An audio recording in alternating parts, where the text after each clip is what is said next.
এই প্রথম আমি 4 প্রহরে শিবরাত্রি পালন করলাম। মন্দিরটা আমার শ্বশুর বাড়ির লগে, আর আমরা 2 জালে মিললে এখন মন্দিরটা পরিষ্কার করতেছি। বাড়ির থেকে ফুল তুললাম, আবার এই ফুল ছাড়া তো পূজা হইতো না।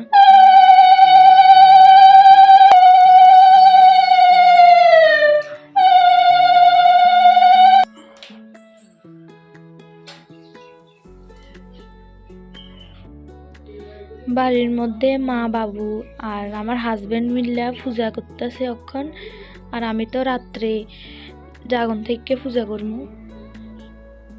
আমার বাড়ির পূজা কমপ্লিট।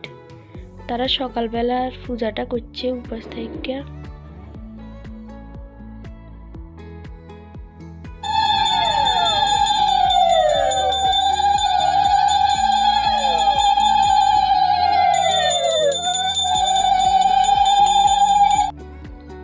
আমরা প্রায় সন্ধ্যার 6:30 7টা নাগাদ গঙ্গা আনায়ন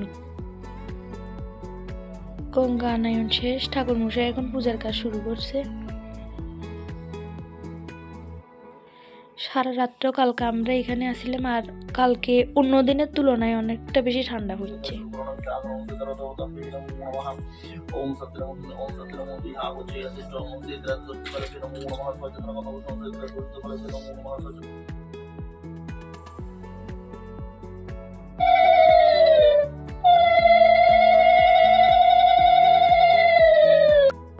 রাত্রি 9টার মধ্যে আমাদের প্রথম প্রহরে স্নান করানো কমপ্লিট।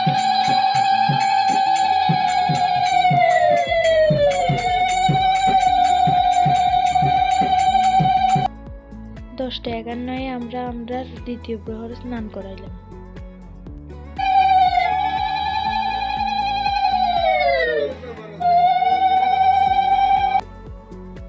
এখন বাজে 1টা 9, আর এখন চলে আমাদের তৃতীয় প্রহরে স্নান।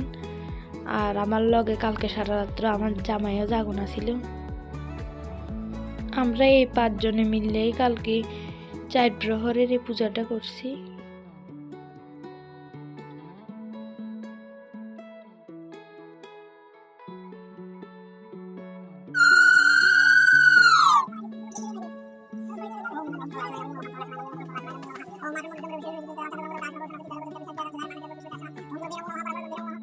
অক্ষণ বাজে 3:30, আর আমরা চতুর্থ প্রহরে স্নান চলের। তারপরে আমরা 4টার সময় বাড়ির যাই, স্নান করে আয়া ঠাকুরের আশীর্বাদ নিয়ে ব্রত সম্পূর্ণ করলাম। সবাই ভালো থাকবেন, টাটা, বাই বাই।